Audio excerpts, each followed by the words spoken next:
Hi అండి, అందరికీ నమస్తే. నేను మీ తెలుగు అమ్మాయి లక్ష్మి. అందరూ ఎలా ఉన్నారు ఫ్రెండ్స్? బాగున్నారా? నేనైతే చాలా బాగున్నాను. ఇది మండే రోజు వ్లాగ్ అండి. మండే మార్నింగ్ టు నైట్ రొటీన్ని షేర్ చేస్తాను. వీడియోని లాస్ట్ వరకు స్కిప్ చేయకుండా చూడండి ఫ్రెండ్స్. మండే అంటే ఇంకా బిజీ డే కదండి. మార్నింగ్ 6 o'clockకే నిద్ర లేచాను. ఇంకా నిద్ర లేచిన వెంటనే ఫ్రెష్ అయిపోయి కిచెన్లోకి వచ్చేసి పిల్లల కోసం ఇక్కడ నేను బ్రేక్ఫాస్ట్ ప్రిపేర్ చేస్తున్నాను. ఈరోజు పాస్తా ప్రిపేర్ చేస్తున్నానండి. సాహితీ, సాత్విక్ ఇద్దరికి చాలా ఇష్టం. పాస్తా నేను చాలా రకాలుగా ప్రిపేర్ చేస్తూ ఉంటాను. నాకు టైం ఉంటే ఒకలాగా, టైం లేకపోతే ఒకలాగా అలా ప్రిపేర్ చేస్తానన్నమాట. ఈరోజు వెజిటేబుల్స్ తినని పిల్లల కోసం ఈ మ్యాక్రోనీ పాస్తాని వెజిటేబుల్స్ అన్నీ వేసి చాలా సింపుల్గా, టేస్టీగా ఏ విధంగా ప్రిపేర్ చేయాలో చూపిస్తానండి. మనం వెజిటేబుల్స్ వేసి చేసామని కూడా పిల్లలకి అస్సలు తెలియకుండానే తినేస్తారనమాట. దీనికోసం మన దగ్గర అవైలబుల్ ఉన్న వెజిటేబుల్స్ అన్నీ తీసుకొని కొంచెం ఆయిల్ వేసి ఈ విధంగా ఫ్రై చేసుకోవాలి. నేను ఇక్కడ క్యారెట్, కొత్తిమీర, టమాటో, కొంచెం జీడిపప్పు, ఆనియన్స్ వీటన్నింటినీ కొంచెం ఫ్రై చేసి ఈ విధంగా పేస్ట్ చేసి పెట్టుకున్నాను. ఇందులో మీరు ఇంకా కావాలి అంటే పచ్చి బఠానీ, స్వీట్ కార్న్, బీన్స్, మీ దగ్గర ఏమైనా ఆకుకూరలు అవైలబుల్ ఉంటే కనుక వాటిని కూడా ఇందులో మీరు యాడ్ చేసుకోవచ్చు. ఈ పేస్ట్ని ఇప్పుడు కొంచెం ఆయిల్ వేసి ఆయిల్లో ఈ విధంగా ఫ్రై చేసుకున్న తర్వాత ఇందులో మీ దగ్గర పాస్తా మసాలా అవైలబుల్ ఉంటే కనుక వేసుకోండి. లేదంటే మ్యాగీ మసాలా అయినా సరే యాడ్ చేసుకోవచ్చు, టేస్ట్ బాగుంటుంది. ఎటువంటి మసాలాలు లేవు అనుకుంటే కనుక కొంచెం కారం, ఉప్పు యాడ్ చేసి అయినా సరే ప్రిపేర్ చేసుకోవచ్చండి. మసాలా లేకపోయినా సరే ఇది చాలా టేస్టీగా ఉంటుంది. ఈ విధంగా పాస్తా మసాలా వేసిన తర్వాత అవసరమైతే కొంచెం మీ పిల్లలు కొంచెం స్పైసీగా ఇష్టపడితే కనుక కొంచెం కారం కూడా యాడ్ చేసుకోవచ్చు. అలాగే కొంచెం సాల్ట్ యాడ్ చేసుకోండి. ఇప్పుడు ఇందులో బాయిల్ చేసి పెట్టుకున్న మ్యాకరోనీ పాస్తా కూడా వేసేసి ఈ విధంగా కలిపేస్తే చాలా సింపుల్గా హెల్దీ పాస్తా రెసిపీ రెడీ అయిపోతుందండి. ఎప్పుడు ఒకే రకమైన టిఫిన్స్ కాకుండా అప్పుడప్పుడు పిల్లలకి ఈ విధంగా ఈ పాస్తా రెసిపీ కూడా చేసి పెట్టండి, చాలా ఇష్టంగా తింటారు. ఇది కూడా హెల్దీనే అండి. నేను తీసుకున్నది వీట్ పాస్తా అనమాట. మనకి బయట మార్కెట్లో మైదాతో తయారు చేసిన పాస్తా మాత్రమే కాకుండా ఈ విధంగా వీట్ పాస్తా, రవ్వ పాస్తా, అలాగే రాగి, మల్టీగ్రెయిన్ పాస్తా ఇవన్నీ కూడా అవైలబుల్ ఉంటాయండి. ఇవన్నీ పిల్లలకి హెల్దీనే, అప్పుడప్పుడు మనం చేసి పెట్టవచ్చు. అలాగే ఇందులో వెజిటేబుల్స్ అన్నీ కూడా యాడ్ చేసాం కాబట్టి పిల్లలకి కావాల్సిన న్యూట్రియంట్స్ కూడా అందుతాయి. మీ పిల్లలు కొంచెం స్వీట్ తినడానికి ఇష్టపడితే కనుక ఇందులో మీరు కొంచెం టమాటో సాస్ కూడా యాడ్ చేసుకోవచ్చు. కొంచెం పుల్లపుల్లగా, తీయగా టేస్ట్ చాలా బాగుంటుంది. మా పిల్లలకైతే ఈ పాస్తా అంటే చాలా ఇష్టం అండి. ఒక్కసారి ఈ విధంగా మీరు ట్రై చేసి పిల్లలకి పెట్టి చూడండి, మళ్ళీ మళ్ళీ కావాలి అని అడుగుతారు. ఎప్పుడు ఒకే రకమైన టిఫిన్స్ కాకుండా అప్పుడప్పుడు ఇటువంటివి కూడా హెల్దీగా చేసి పెడుతూ ఉండండి. ఇంకెక్కడ సాహితీ, సాత్విక్ ఇద్దరూ రెడీ అయిపోయి స్కూల్కి వెళ్ళిపోతున్నారు. మా సాహితం ఈరోజు ఒక్క జడ వేసుకుందండి. నిన్న హెడ్ బాత్ చేయించాను కదా, ఇంకా ఈరోజు ఒక జడే కావాలి అని పేచీలు పెట్టింది. ఎందుకంటే నిన్న బయటకు వెళ్ళాం కదండి, మేళా దగ్గరికి వెళ్ళాం కదా, అంటే ఎగ్జిబిషన్కి వెళ్ళాం కదా, అక్కడ హెయిర్ బ్యాండ్స్ ఇవన్నీ కూడా తీసుకుందనమాట. ఒక 4-5 తీసుకుంది. ఇంకా ఆ హెయిర్ బ్యాండ్ పెట్టుకు వెళ్ళటం కోసం ఈరోజు ఒక జడేమంది.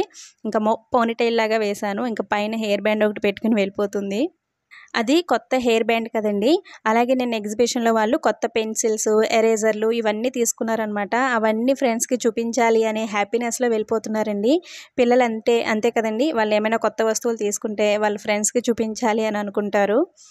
ఇంకెక్కడ పిల్లలు స్కూల్కి వెళ్ళిపోయిన తర్వాత నేను డీటాక్స్ వాటర్ ప్రిపేర్ చేసుకుంటున్నాను. క్యారెట్, బీట్రూట్ జ్యూస్ ప్రిపేర్ చేసుకుంటున్నానండి. ఇందులోనే ఒక చిన్న అల్లం ముక్క కూడా వేశాను. క్యారెట్ కొంచెం ఎక్కువ వేసుకోవాలి. ఒక 2 క్యారెట్లు తీసుకున్నాను. ఒక హాఫ్ బీట్రూట్ తీసుకున్నాను. మిక్సీ జార్లోకి తీసుకుని వీటిని ఈ విధంగా ఒక గ్లాస్ వాటర్ వేసేసి మెత్తగా బ్లెండ్ చేసి స్ట్రెయిన్ చేసేసి అందులో ఒక హాఫ్ లెమన్, ఒక 2 టేబుల్ స్పూన్ల హనీ కూడా మిక్స్ చేసి తీసుకుంటాను. దీన్ని స్ట్రెయిన్ చేయకుండా మీరు డైరెక్ట్ తీసుకోగలము అనుకుంటే తీసుకోవచ్చండి. నేనైతే స్ట్రెయిన్ చేసేస్తాను. ఇందులో మీరు కావాలంటే కొంచెం పుదీనా కూడా యాడ్ చేసుకోవచ్చండి, ఫ్లేవర్ చాలా బాగుంటుంది. ఈ క్యారెట్, బీట్రూట్ జ్యూస్ హెల్త్కి చాలా మంచిదండి. నేను అంతకుముందు వీడియోస్లో కూడా చాలాసార్లు చెప్పే ఉంటాను. ఇర్రెగ్యులర్ పీరియడ్స్‌తో బాధపడేవారు, రక్తహీనతతో బాధపడేవారు ఈ జ్యూస్‌ని రెగ్యులర్‌గా తీసుకోవచ్చండి. అంటే వారానికి 3 లేదా 4 సార్లు తీసుకోవచ్చు. అలాగే స్కిన్ గ్లో పెరగడానికి, హెయిర్ గ్రోత్ పెరగడానికి, ఇమ్యూనిటీని బూస్ట్ చేయడానికి కూడా ఈ జ్యూస్ చాలా బాగా హెల్ప్ చేస్తుంది. మీలో ఒకరిద్దరు అడుగుతున్నారు కదండీ! మీ స్కిన్ చాలా క్లియర్‌గా ఉంది. ఏ క్రీమ్ యూజ్ చేస్తారో, స్కిన్ కేర్ కూడా చూపించండి అని అడుగుతున్నారు కదండీ! నేను పెద్దగా క్రీమ్‌లేవి యూజ్ చేయనండి. ఒక్క మాయిశ్చరైజర్ మాత్రమే యూజ్ చేస్తాను. అది కూడా పాండ్స్ లైట్ మాయిశ్చరైజర్ యూజ్ చేస్తాను. అలాగే ఫేస్ పైన ఎక్కువ సోప్స్ లాంటివి యూజ్ చేయకుండా ఫేస్ వాష్ యూజ్ చేస్తే స్కిన్ హెల్తీగా ఉంటుందండి. నేను ఎక్కువగా Himalaya neem face wash use చేస్తూ ఉంటాను. నైట్ పడుకునే ముందు కంపల్సరీ ఫేస్ వాష్ చేసుకుంటాను. అలాగే నేను మార్నింగ్ టైంలో ఏదో ఒక నేచురల్ డీటాక్స్ వాటర్ తీసుకుంటూ ఉంటాను కదండీ! దీనివల్ల కూడా స్కిన్ పైన మంచి గ్లో అనేది వస్తుంది. అలాగే ఫేస్ పైన పింపుల్స్ లాంటివి రాకుండా ఉంటాయి. అలాగే డే మొత్తం మన శరీరానికి తగినంత వాటర్ కూడా ఎక్కువగా తీసుకుంటూ ఉండాలండి. వాటర్ ఎక్కువగా తీసుకోవటం వల్ల కూడా స్కిన్ చాలా హెల్తీగా ఉంటుంది. ఇంకిక్కడ బ్రేక్‌ఫాస్ట్ చేసేసి గిన్నెలన్నీ కూడా నీట్‌గా క్లీన్ చేసేసుకుంటున్నాను. సండే నైటు కొంచెం బయట నుంచి రావడం లేట్ అయిపోయింది కదండీ! సండే నైట్ కూడా గిన్నెలు తోమకుండా పడుకున్నాను. ఇంకా బ్రేక్‌ఫాస్ట్ చేసిన తర్వాత అవి నైట్ ఉన్నవి అన్నీ కూడా క్లీన్ చేసేసాను. ఇంకా ఈరోజు పెద్దగా వంట పనేమీ లేదండి. పిల్లల కోసం టమాటో రసం ప్రిపేర్ చేశానంతే. నిన్న చేసిన చికెన్ కర్రీ ఉంది. పిల్లలకి సరిపోతుంది. ఇంకా ఆఫ్టర్‌నూన్ మా హస్బెండ్ భోజనానికి రారు కదా! అందుకని నైట్ ఏమైనా ప్రిపేర్ చేద్దాంలే అని టమాటో రసం ఒక్కటే ప్రిపేర్ చేశాను. నాకు ఈ విధంగా వంట పని అది పెద్దగా లేకపోతే గనక క్లీనింగ్ పని పెట్టుకుంటానండి. అంటే బయట బాల్కనీ అంతా కూడా డెటాల్ వేసి నీట్‌గా క్లీన్ చేసేసుకుంటాను. ఆ పని అయితే కంప్లీట్ అయిపోయింది. అలాగే పైనుంచి కింద వరకు మెట్లన్నీ కూడా తుడుచుకొచ్చేసాను. ఇంకిక్కడ వాషింగ్ మిషన్‌లో బట్టలు వేసేసాను. బాత్రూమ్ మొత్తం కూడా నీట్‌గా క్లీన్ చేసేసి ఫ్రెష్ అయిపోయాను. నేను లాస్ట్ వీడియోలో సండే మార్కెట్‌కి వెళ్ళాను కదండీ! అలాగే ఎగ్జిబిషన్‌కి కూడా వెళ్ళాను కదా! అక్కడ ఏమేమి ఐటెమ్స్ తీసుకున్నానో చూపిస్తాను. ఫస్ట్ ఇక్కడ పిల్లల కోసం నైట్ ప్యాంట్లు తీసుకున్నాను. వీళ్ళకి టీ షర్ట్‌లు చాలా ఉన్నాయి కానీ ప్యాంట్లన్నీ కూడా పొట్టిగా అయిపోయాయి. సో, అందుకని వీళ్ళకి ట్యూషన్‌కి అవి వెళ్ళినప్పుడు వేసుకోవడానికి ఉంటాయిలే అని ఒక 4 ట్రాక్ ప్యాంట్‌లా ఉంటాయి కదా! అవైతే తీసుకున్నాను. సాహితీ, సాత్విక్ ఇద్దరికీ ఒకటే రకం తీసుకున్నానండి. అయితే కలర్స్ కొంచెం వేరనమాట. చెరకో 4 తీసుకున్నాను. ఇవి 110 120 రూపీసో ఎంతో పడ్డాయి. తక్కువే కానీ క్వాలిటీ మాత్రం చాలా బాగున్నాయి. కాటను. ఇంకా ఆ షాప్‌లో డ్రెస్సులు కూడా చాలా బాగున్నాయి. నేనసలు డ్రెస్ తీసుకుందామనే అనుకోలేదు. ఇంకా ఆ షాప్ ఆయనైతే డ్రెస్సులు కూడా చాలా బాగుంటాయి మేడం ఒకసారి చూడండి అంటే చూశాను. నాకు ఈ డ్రెస్ అయితే చాలా బా నచ్చింది. ఈ కలర్ కూడా లేదనమాట. అందుకనే తీసుకున్నాను. ఇది 3 పీస్ సెట్ అనమాట. అంటే టాపు, బాటమ్ అంటే ప్యాంట్ కూడా వస్తుంది. పైన చున్నీ కూడా వస్తుంది. డ్రెస్ అయితే చాలా బాగుంది. ఇది కూడా ప్యూర్ కాటన్ అనమాట. ఈ డ్రెస్ కాస్ట్ నేను చెప్పట్లేదండి. సరదాగా మీరే గెస్ చేసి కింద కామెంట్ చేయండి. కరెక్ట్‌గా గెస్ చేసి చెప్పిన వారి కామెంట్ నేను పిన్ చేస్తాను. అలాగే నెక్స్ట్ వీడియోలో ఈ డ్రెస్ కాస్ట్ ఎంత అనేది కూడా చెప్తాను. నేనిక్కడ కొంచెం అన్నీ కూడా తక్కువ రేట్లే ఉంటాయి అని అనుకుంటానండి. ఇప్పుడు మీరు చెప్పే ప్రైస్‌ని బట్టి ఇక్కడ, అక్కడ సేమ్ రేట్లా లేదంటే ఇక్కడ కొంచెం తక్కువ అనేది డిసైడ్ అవుతాను. ఇదైతే ప్యూర్ కాటన్ అండి. క్లాత్ కూడా చాలా బాగుంది. నాకు చాలా నచ్చింది. నేను ఇంకా ఒక 2 డ్రెస్సులు తీసుకుందాము అనుకున్నాను. అయితే నేను మీషోలో డైలీ వేసుకోవడం కోసం ఒక 3 కుర్తీస్ ఆర్డర్ పెట్టుకున్నాను. అవి వచ్చిన తర్వాత అవి క్వాలిటీ బాగోకపోతే గనక రిటర్న్ ఇచ్చేసి ఈ షాప్‌లోకి వెళ్ళి మళ్ళీ ఇటువంటి డ్రెస్సులైతే తీసుకుంటాను. లాస్ట్ వీడియోలో మీరు చూసారు కదండీ! నేను కార్పెట్ తీసుకున్నాను. అతను ఎంత చెప్పాడో నేను ఎంతకు తీసుకున్నానో చెప్తాను అని చెప్పాను కదండీ! ఇక్కడ ఎలా అంటే రోడ్డు పక్కలనే ఎవరైనా ఏమైనా అమ్ముతున్నారనుకోండి, వాళ్ళు చాలా కాస్ట్ చెప్తారనమాట. వాళ్ళు చెప్పే కాస్ట్‌కి మనం హాఫ్ రేట్‌కి అడగాలి. ఈ కార్పెట్ 650 రూపీస్ చెప్పాడండి. మా ముందాయన 500కి తీసుకున్నాడు. మేము చూసాము. అతనికి ఎంత చెప్పాడో నాకు ఐడియా లేదు కానీ, అతనైతే 500 ఇచ్చి తీసుకున్నాడు. మాకైతే 650 చెప్పాడనమాట. మా హస్బెండ్ ఎంతకు అడగమంటావు అని అడిగారు. నేనైతే 250కి అడగండి అన్నాను. ఇంక మా హస్బెండ్ నన్నైతే సీరియస్‌గా చూసి అతను 650 చెప్పాడు. మనం 400కో, 450కో అడగాలి. అంత తక్కువకి నేను అడగను అన్నట్టు సీరియస్‌గా చూసారనమాట. అప్పుడు నేను 300 అన్నాను. ఆయన వెంటనే ఇచ్చేసాడండి. 300 అనగానే ఇంక మాట్లాడకుండా ఇచ్చేసాడనమాట. మా హస్బెండ్ షాక్ అయిపోయారు. నేను కూడా కొంచెం షాక్ అయ్యాను. ఎందుకంటే దీని కాస్ట్ 300 కూడా ఉండదా? 250కి అడిగినా ఇచ్చేద్దుడా అని అనిపించింది నాకైతే.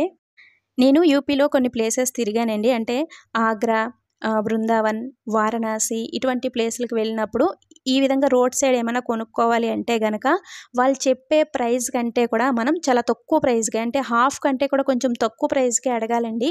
ఎందుకంటే ఇక్కడ వాళ్ళు ఏం చేస్తారంటే దీన్ని ప్రెజెంట్ ప్రైస్ కంటే కూడా మనకి డబల్ త్రిబుల్ వేసి చెప్తూ ఉంటారు. మనం ఎంత తక్కువకి అడిగితే అంత మంచిదనమాట. ఈ కార్పెట్ అయితే చాలా బాగుందండి. కింద వేశాను, ఎంత నీట్గా అందంగా కనిపిస్తుందో. క్వాలిటీ కూడా చాలా బాగుందండి. 300కి నయమే అనిపించింది నాకైతే. సో మీరేమంటారు కామెంట్ చేయండి. నేను నెక్స్ట్ టైం వెళ్ళినప్పుడు ఇటువంటివి ఇంకొక 2 తీసుకుంటాను. ఎందుకంటే వీటి క్వాలిటీ నాకు చాలా బాగా నచ్చింది. అండ్ రూమ్‌లో వేస్తే చాలా అందంగా కూడా ఉంది. ఇంకా ఎగ్జిబిషన్‌లో బ్యాంగిల్స్ తీసుకున్నాను కదండీ!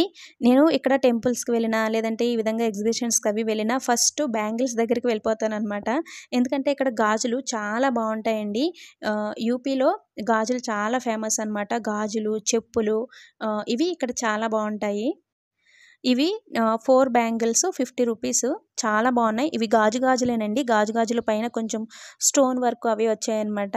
ఒక్కటి వేసుకున్నా సరే చేతికి చాలా అందంగా కనిపిస్తున్నాయి.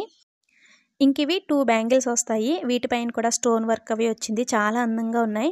మనం డ్రెస్ వేసుకున్నప్పుడు వేసుకోవడానికి చాలా నీట్‌గా అందంగా ఉంటాయన్నమాట. ఇవైతే 3, 4 జతలు తీసుకున్నాను. నాకు కాదు, ఊరు వెళ్ళినప్పుడు తీసుకెళ్ళడం కోసం. నా మేనకోడళ్ళు అవి ఉన్నారు కదండీ! అండ్ వాళ్ళ కోసం అన్నట్టు తీసుకున్నాను. ఇంకిక్కడ ఈ 4 బ్యాంగిల్స్ నేనే తీసుకున్నాను. నాకు బ్యాంగిల్స్‌లో ఎక్కువగా మెరూన్, రెడ్, యెల్లో, గ్రీన్ ఈ ట్రెడిషనల్ కలర్సే ఇష్టం. ఎక్కువగా ఆ కలర్సే తీసుకుంటూ ఉంటాను. ఇంకిక్కడ నేను బ్లాక్ కలర్ బ్యాంగిల్స్ తీసుకున్నానండి. ఇవైతే జత 10 రూపీసే. నాకు ఈ టైప్ బ్యాంగిల్స్ అంటే చాలా ఇష్టం. ఇవి గాజులేనండి. అండ్ మనం డైలీ వేసుకోవడానికి చాలా బావుంటాయి. నేను ఇంకా ఇవి చాలా కలర్స్ తీసుకుందాము అనుకున్నాను కానీ, ఇంకా ఈ షాప్ దగ్గర అయితే క్రౌడ్ చాలా ఉందనమాట. అలాగే బ్యాంగిల్స్ అన్నీ కలిపేశారు. ఒకటే సైజ్ కనిపించట్లేదు అంత త్వరగా.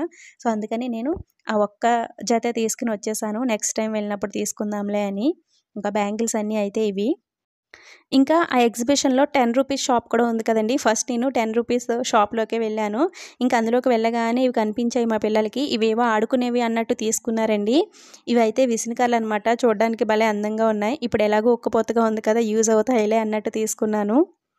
ఈ విసనకర్రలైతే సాహితీ, సాత్విక్ ఇద్దరూ చెరొకటి తీసుకున్నారు. ఇవన్నీ కూడా 10 రూపీసేనండి. మా సాహితమ్మకి హెయిర్ బ్యాండ్స్ అంటే పిచ్చి. ఏ ఫ్యాన్సీ షాప్‌కెళ్ళినా సరే హెయిర్ బ్యాండ్స్ ఎక్కువగా తీసుకుంటూ ఉంటుంది. ఒక 4, 5 హెయిర్ బ్యాండ్స్ తీసుకుందండి. అన్నీ కూడా బీరువాలో ఎక్కడో దాచేసింది. ఒకటైతే స్కూల్‌కి పెట్టుకు వెళ్ళింది ఈరోజు. ఇంకా అందులో రకరకాల పెన్సిల్సు, రకరకాల షేపుల్లో ఎరేజర్లు ఇవన్నీ ఉన్నాయన్నమాట. అవన్నీ చాలా తీసుకున్నారు. అవన్నీ ఎక్కడో బ్యాగ్‌లో దాచేశారు. నాకు కనిపించలేదు. ఇంకిక్కడ నేను శారీ పిన్స్, వైట్ థ్రెడ్ ఇవన్నీ తీసుకున్నాను. 10 రూపీస్‌కి నయమే అనిపించింది. ఇంక ఇవి స్పిన్నర్స్ పిల్లలు ఆడుకోవడం కోసం తీసుకున్నారు. ఈ స్పిన్నర్స్ ఆల్రెడీ వీళ్ళ దగ్గర ఉన్నాయండి. సో బయటైతే 25 రూపీసో, 30 రూపీసో తీసుకున్నారంట. ఎగ్జిబిషన్‌లో అయితే 10 రూపీస్‌కే వచ్చాయి. ఇంకా పెన్సిల్, ఎరేజర్, చాక్‌మార్, ఒక స్కేలు ఇది సెట్. ఇది కూడా 10 రూపీసే. 2 పెన్సిల్లున్నాయి ఇందులో. ఈ పెన్సిల్ అయితే చాలా తీసుకున్నారండి. మిగిలినవన్నీ కూడా ఎక్కడో దాచేశారు. నాకైతే కనిపించలేదు.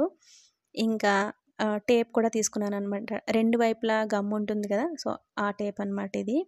ఇంక నేను పుల్కాలవి చేసినప్పుడు తీయడం కోసం ఇటువంటిదొకటి తీసుకున్నానండి. ఆల్రెడీ నా దగ్గర ఉంది గానీ అది పాడైపోయిందనమాట. ఇదైతే 10 రూపీస్ కాదు, 30 రూపీస్ షాప్ కూడా ఉందనమాట. అందులో తీసుకున్నాను.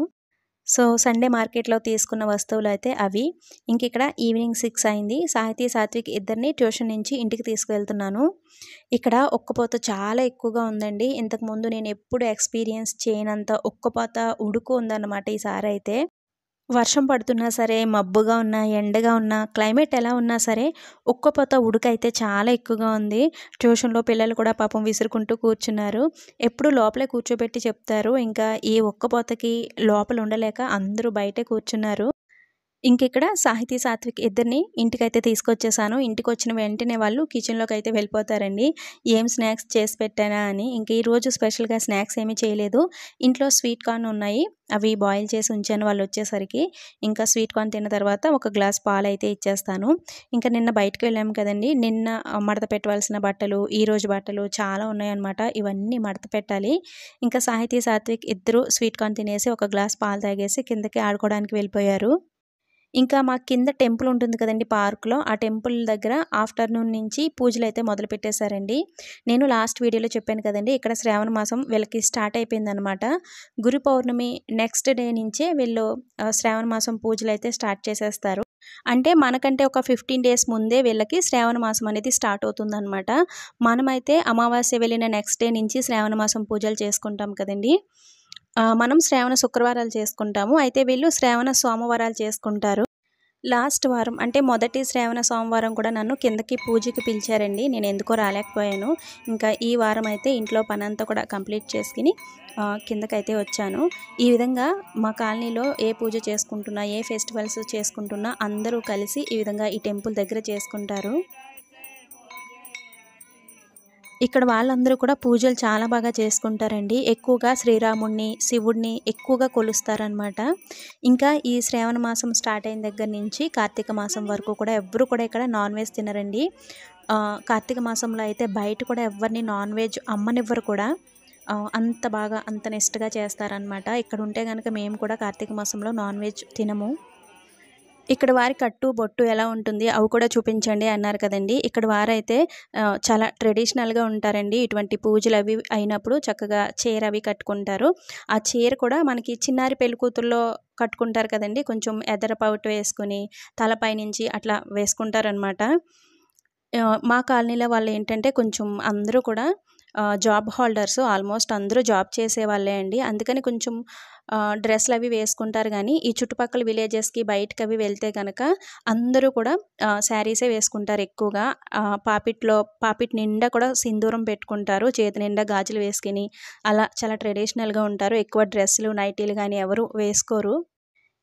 ఇంకా అక్కడ పూజ కంప్లీట్ అయిపోయిన తర్వాత ప్రసాదాలు తీసుకుని ఇంటికైతే వచ్చేసాము. ఇంటికి వచ్చిన తర్వాత ఇంకా సాహితీ సాత్విక్ వాళ్ళకి కొన్ని హోంవర్క్స్ ఉన్నాయండి. సో అవన్నీ చేయించి భోజనం పెట్టి పడుకోబెట్టేశాను. సో మా డే అయితే ఇలా గడిచింది. ఈ వీడియోని ఇంతటితో ఎండ్ చేస్తున్నాను ఫ్రెండ్స్. వీడియో నచ్చితే తప్పకుండా ఒక లైక్ ఇచ్చి వెళ్ళడం, అలాగే ఒక మంచి కామెంట్ పెట్టడం కూడా అస్సలు మర్చిపోవద్దు. మరొక మంచి వీడియోతో మళ్ళీ మీ ముందుకు వస్తాను. Thanks for watching. బాయ్.